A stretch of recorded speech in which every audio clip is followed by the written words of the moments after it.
I was just starting off with Sharon Williams on the gaps to show the price gap. You see, this is one right here near 2,000. So I could probably, let me see something. Try and take a picture. That's a price gap. And see, for example, this is one. But then see, I got fill right there. So I could erase that. That was how that got filled. And that one's around the year 2000. See how the other ones wind up getting filled later? They got filled, that one got filled. Then it sold from the same high. So I'll go ahead and move that so I can scroll over some more. And the other price gap, here's one. It's like right here. That's one. And see, the thing about it is after that move, it seemed like it kept on going up because that's around the same area, the $33 area. That was about $35. After that, it just kept going up. So basically, after these two peaks, it started going up, kept on going up. And that's a good thing. So the other gap, that was around $35. The other ones, see how I just voted all these candles right here? It didn't create any more gaps. For example, if it was going to create a gap and sell, it would have did it right here. See, look, right there. See that line, that green line? It would have created that gap and then sold, filled in the other ones at like $30-something and then bought back up. But it created a gap, sold a little bit, created a support, bought up, doubled back down to show people it was going to probably sell real hard. But it didn't. And then it rolled all the way up this trend. So in the midst of riding up the trend, it created gaps on the other side. That one and this one. So this is the year 2006, 2007. So I'm gonna go to the current time too. I'm just pointing out the current gaps. Now these ones were filled because you can see there they go right there. But the ones back in the $30 range around this area, they haven't really been filled yet. But if you draw the line across where they ain't been filled, let's see what happens. So this range, all in this whole area, went up, left a price gap around $55. So let's see. All these price gaps is waste time. It seemed like they're just there to distract people. So I would never take it as a distraction. It's just something to keep an eye on, just in case. So for example, here's another one at $60-something. Especially if people could manage the high end and then create sales, or sell before it gets back to these gaps. That's a good thing. All right, and then here's another one at 90. So it's getting hot. That gaps are getting higher and higher. So by the higher they get, it's best to know that those are targets when the market makes a big move down. So I'm still expecting the Dow Jones in the year 2021 to make a sell. So when that moves, it'll probably push this whole market in a certain direction. So it's good to be able to start securing whatever into whatever assets, because from 90 to 400, that's pretty good, I think. So let's see. Oh yeah, so I'm gonna just scroll because you can see those gaps. The one at 90, if it's any little bit of space right here, like all that's space for that's called a price gap. And then this one is a gap. And then it kept on going. So let's see if we can look for some more. Still going over. This is a fast tutorial of price gaps. All right, so for example, you can tell that the market has been influenced by investors, because what happens is when it does that again, it goes down, but then it creates a price gap like right there, and then it comes right back up and fill it. That's like saying, hey, I'm going to close out on some of my profits, and then the market go down and say, okay, well, this person closed out and it created a support, so that means it's still supported to go back up. See, when it creates a price gap and then it's filled right after, that support is the best place to take a buy back up.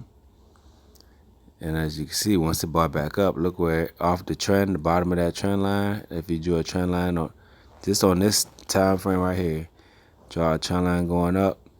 If you look right there at the bottom of that trend line, it's a price gap. So that means this is the price gap's trend right here. So if I could draw a line straight across, I'm gonna try and do it without messing the whole thing up. Let's do like this. Once it breaks below that trend, that's when it's gonna start selling probably to the next nearest price gap, which is at 275. Yep, this one right here.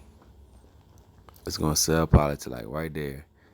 But anyway, the trend line looks something like this.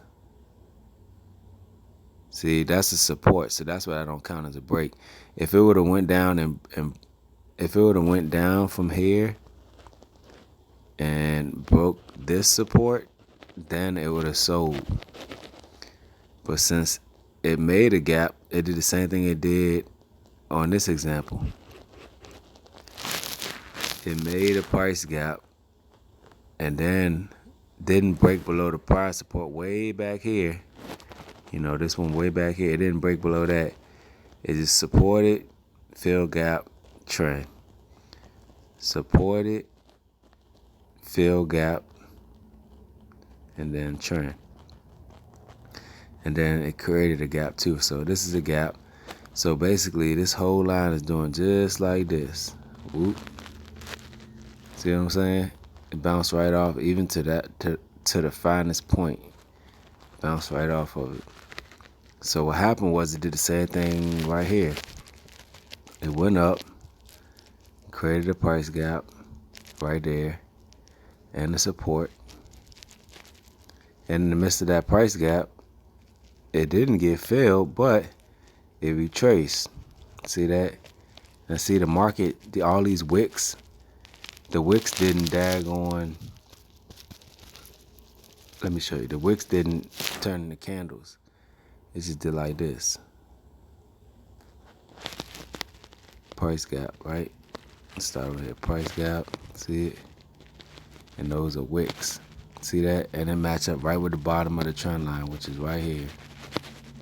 So when I mentioned that, you know, it can go to 417 and then sell, that's basically because when it goes up, of course, it's looking to break under the trend, but when it goes up, it's going to create a peak. So the nearest high resistance, you know, is 2 to the left and 1 to the right, or 2 to the right, but it's better to just use 1 to the right.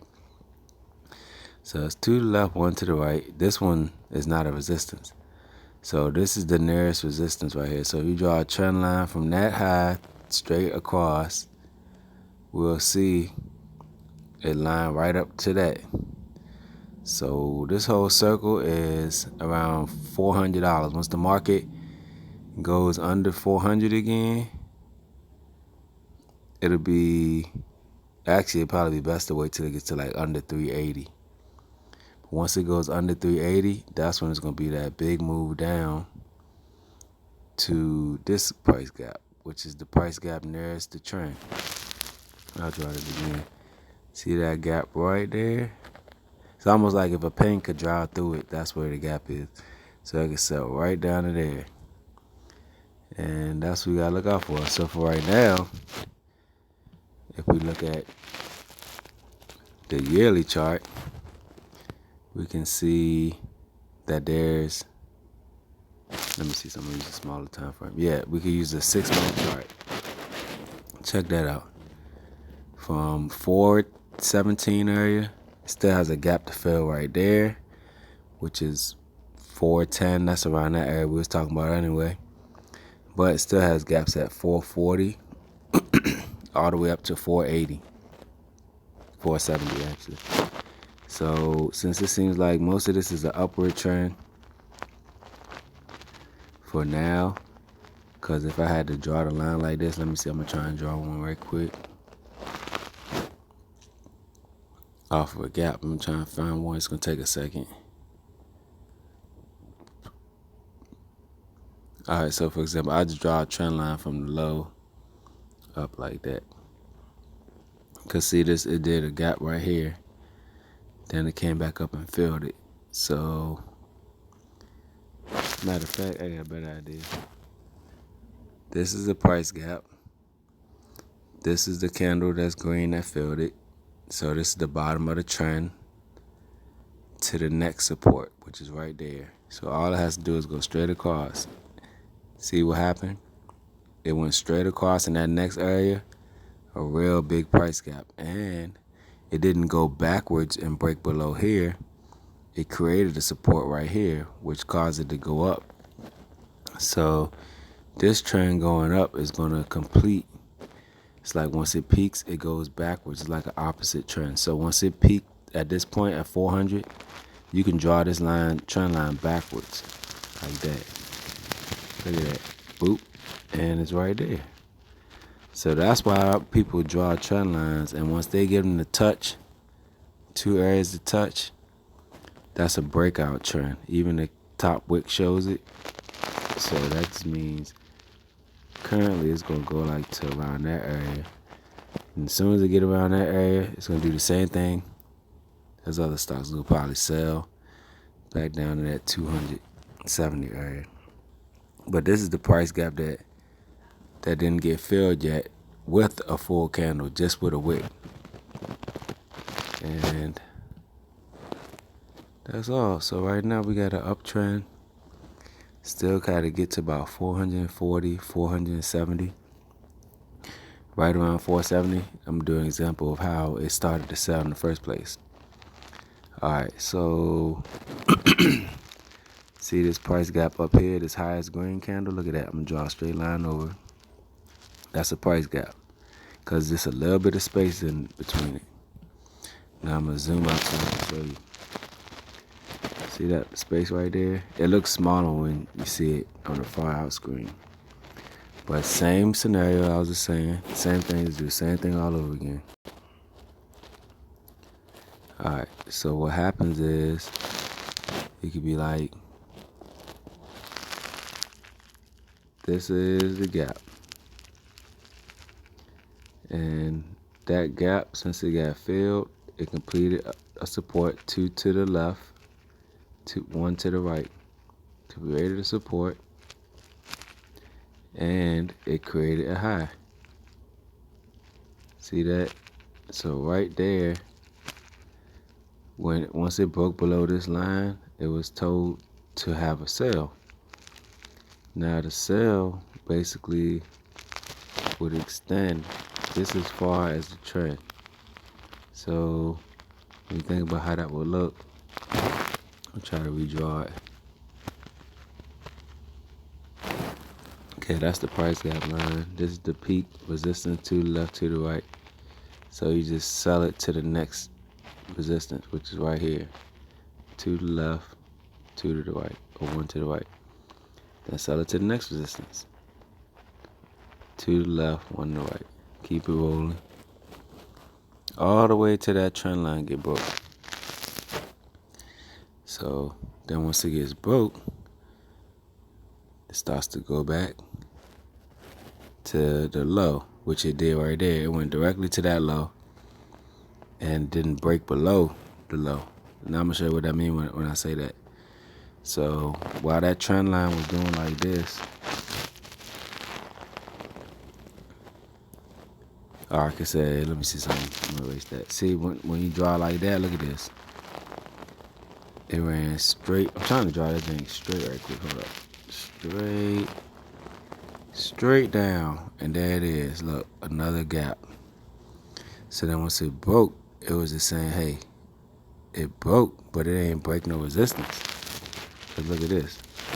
The nearest resistance 2 to the left, 2 to the right is right here. That's the nearest one.